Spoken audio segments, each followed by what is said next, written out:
Long before knights rode across medieval Europe, long before Viking sagas echoed across the cold seas of the north, there was another hero, a king so powerful, so legendary, that his story became the first great epic ever written by human civilization.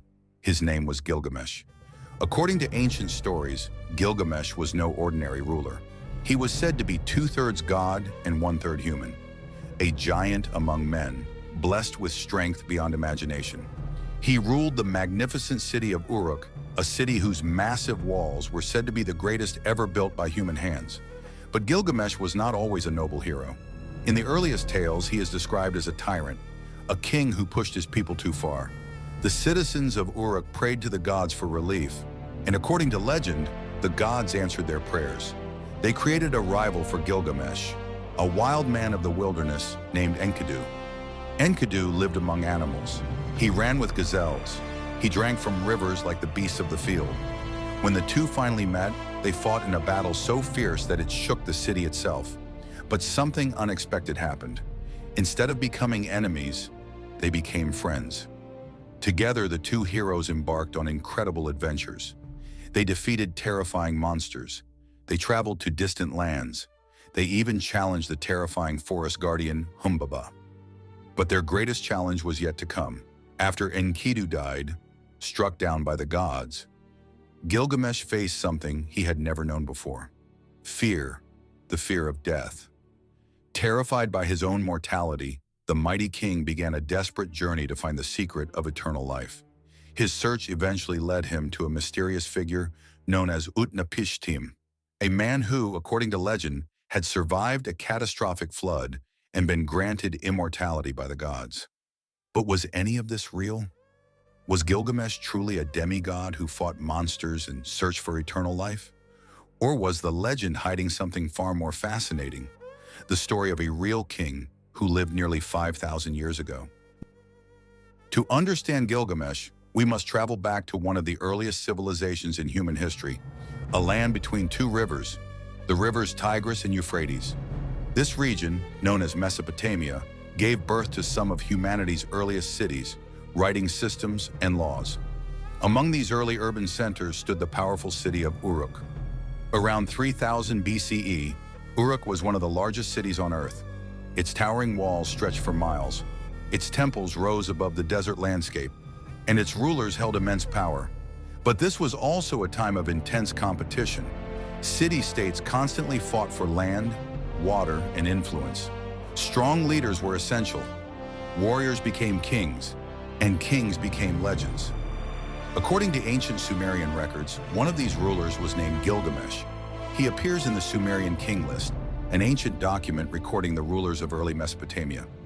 In this list, Gilgamesh is described not as a god, but as a king of Uruk, a ruler who supposedly reigned for 126 years. While that number is almost certainly exaggerated, historians believe something very important. Gilgamesh may have been a real historical figure, but the truth of his life was buried beneath thousands of years of storytelling. To uncover it, we must turn to the evidence left behind by archaeologists and scholars. For centuries, the story of Gilgamesh was completely forgotten, buried beneath the sands of Iraq, lost in a language no one could read. Then in the 19th century, archaeologists made an extraordinary discovery. Inside the ruins of the ancient city of Nineveh, they uncovered the royal library of the Assyrian king Ashurbanipal. The library contained thousands of clay tablets covered in strange wedge-shaped symbols. This writing system was known as cuneiform. For decades, scholars struggled to decipher it. Finally, in 1872, an Assyriologist named George Smith translated one of the tablets. What he found shocked the world. The tablet described a great flood, a catastrophic deluge sent by the gods to destroy humanity. But one man survived by building a massive boat. The parallels with the biblical story of Noah were impossible to ignore. And the text that contained this story? It was part of a much larger epic, the Epic of Gilgamesh. As more tablets were translated, scholars realized they were reading the oldest epic narrative ever discovered, a story written more than 4,000 years ago.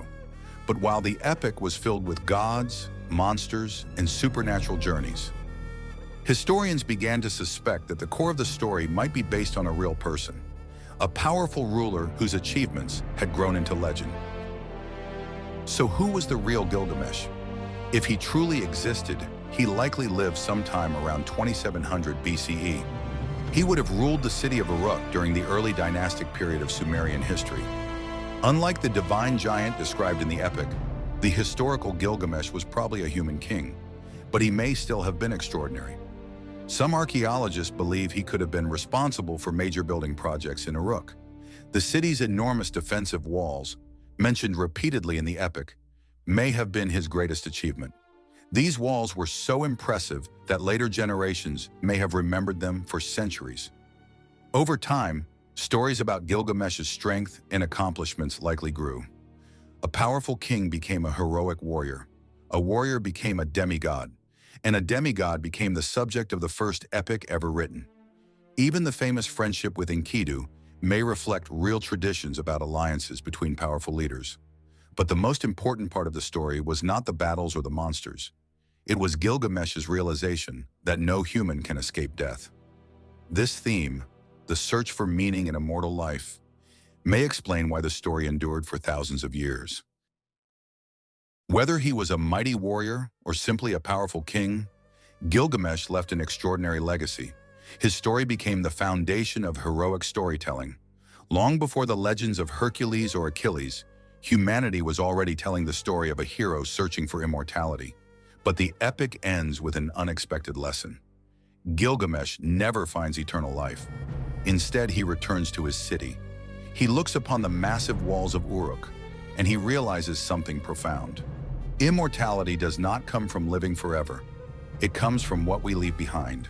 Our cities, our achievements, our stories. And in that sense, Gilgamesh succeeded beyond anything he could have imagined. Because nearly 5,000 years later, people are still telling his story, the story of the first hero in human history. Want to see more historical legends reborn with modern AI? Subscribe and join us as we bring the past back to life. Who should we revive next? Let us know in the comments.